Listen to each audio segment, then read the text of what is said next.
ചാണ്ടിയുമൻ അങ്ങ് ഇന്ന് മാതൃഭൂമി ന്യൂസിലൂടെ നിങ്ങൾ കൂടി വരൂ, നമുക്ക് കോട്ടയം മെഡിക്കൽ കോളേജിലെ മെൻസ് ഹോസ്റ്റൽ ഒന്ന് പരിശോധിക്കാമെന്ന് പറഞ്ഞ് കുറച്ച് സമയത്തിന് ശേഷം നമ്മൾ അവിടെ ചെല്ലുന്നു, അവിടെ വിദ്യാർത്ഥികളുമായി സംസാരിക്കുന്നു. ഈ ചർച്ചയുടെ തുടക്കത്തിൽ അതുമായി ബന്ധപ്പെട്ട അങ്ങ് നടത്തിയ സന്ദർശനവും അതിൽ വിദ്യാർത്ഥികൾ നടത്തിയ പ്രതികരണവും എല്ലാം നമുക്ക് ലഭ്യവുമായിരുന്നു. പക്ഷേ വളരെ ഒരു ജനപ്രതിനിധി മാധ്യമങ്ങളുടെ അടക്കം വിളിച്ചു കൊണ്ടുപോയി പോരായ്മകൾ ചൂണ്ടിക്കാണിക്കുക എന്ന് പറയുന്നത് അത്ര സാധാരണമല്ല നമ്മുടെ നാട്ടിൽ. ഈ പ്രത്യേക സംഭവത്തിന്റെ അടിസ്ഥാനത്തിൽ മാത്രമാണത് പ്രാബല്യത്തിൽ വരുത്താൻ കഴിയുകയും ചെയ്തത്. സർക്കാരിന്റെ ശ്രദ്ധ അടിയന്തരമായി ഇതിലേക്ക് വേണം എന്നുള്ളതാണോ അതോ രാഷ്ട്രീയമായ കുറ്റപ്പെടുത്തലാണോ എന്നുള്ളതാണ് ഉയരുന്ന ഒരു ചോദ്യം എന്ന് പറയുന്നത്. എന്താണ് അടിയന്തരമായ ശ്രദ്ധ വേണം എന്ന ഏറ്റവും വലിയ ആവശ്യം മുന്നോട്ട് വെക്കുകയാണോ അങ്ങ്? തീർച്ചയായിട്ടും അങ്ങനെ ഒരു പ്രശ്നം ഇവിടുത്തെ മാത്രം പ്രശ്നമായിട്ട് കണക്കാക്കുന്ന ഒന്നല്ല.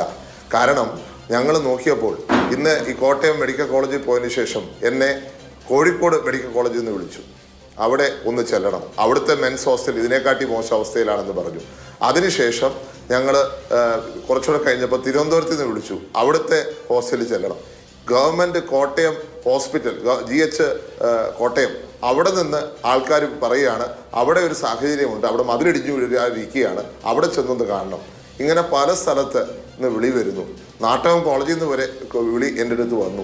അപ്പോൾ നമ്മളിന്ന് കോളേജിൽ പോയതിൻ്റെ ശേഷം പല സ്ഥലത്ത് നിന്ന് ഇതേപോലെ വിളികൾ എൻ്റെ അടുത്ത് വന്നിട്ടുണ്ട്. തീർച്ചയായിട്ടും ഇത് കാണിക്കുന്നത് കേരളത്തിൻ്റെ ഇന്നത്തെ സാഹചര്യമാണ്. സർക്കാർ 9 വർഷക്കാലം കൊണ്ട് വലിയ വേൾഡ് ക്ലാസ് ആക്കി എന്ന് പറയുന്ന സാഹചര്യത്തിൽ വേൾഡ് ക്ലാസ് അല്ല എന്നുള്ളത് ഇന്ന് ജനങ്ങൾ പറയുന്ന ഒരു കാഴ്ച കണ്ടു. ഇന്ന് ഞാനൊരു ഹോസ്റ്റലിൽ ചെന്നപ്പോൾ നിങ്ങൾ കണ്ടു കാണുമെന്ന് വിശ്വസിക്കുന്നു. ഒരു ബീഹാറിൽ പഠിക്കുന്ന ഒരു കുട്ടി പറഞ്ഞു, college is good, medical college is good, but hostel is worse than Bihar. ബീഹാറിനെക്കാട്ടിൽ മോശമായിട്ടുള്ള ഹോസ്റ്റൽ സാഹചര്യമാണ് തങ്ങളുടെ ഈ ഹോസ്റ്റൽ എന്ന് പറയുന്ന സാഹചര്യം. അത് വെറുതെ പറയുന്നതല്ല, അദ്ദേഹത്തിൻ്റെ റൂമിന് ജനലില്ല, അതൊരു തുണി വെച്ച് മറച്ചു വെച്ചിരിക്കുന്നു.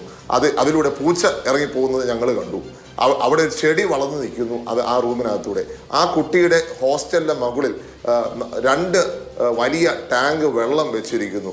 എപ്പോൾ വേണമെങ്കിലും ഇടിഞ്ഞു വീഴാവുന്ന തരത്തിൽ ഇരിക്കുന്ന 2 ടാങ്ക് വെള്ളം. ആ കുട്ടി പറയുന്നു കുറച്ച് ദിവസത്തിനുള്ളിൽ ഈ റൂം ചിലപ്പോൾ കൊലാപ്സ് ആയേക്കാം. ഇങ്ങനെയുള്ള സാഹചര്യമാണ് കോട്ടയത്ത് മാത്രമല്ല കേരളത്തിലെ വിവിധ ഹോസ്റ്റലുകളിലുണ്ടെങ്കിൽ തീർച്ചയായിട്ടും സർക്കാരിനെ കണ്ണു തുറക്കണം.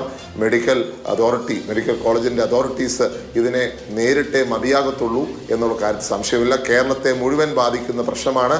ഇതിൽ കണ്ണടയ്ക്കരുത്, നിങ്ങൾ രാഷ്ട്രീയം കാണരുത്, നിങ്ങൾ അതിനകത്ത് ഇടപെടണം. ഇത് വലിയ ഒരു പ്രതിസന്ധി കേരളം നേരിടുകയാണ്. ആ പ്രതിസന്ധിയെ അതിജീവിക്കുവാൻ ഞങ്ങളും കൂടുതൽ നിൽക്കാം, പ്രതിപക്ഷവും കൂടുതൽ നിൽക്കാം. അതിനെ നിങ്ങൾ ലാഘവത്തോടെ കാണരുത് എന്നുള്ളതാണ് എനിക്ക് അഭ്യർത്ഥിക്കാൻ ഉള്ളത്.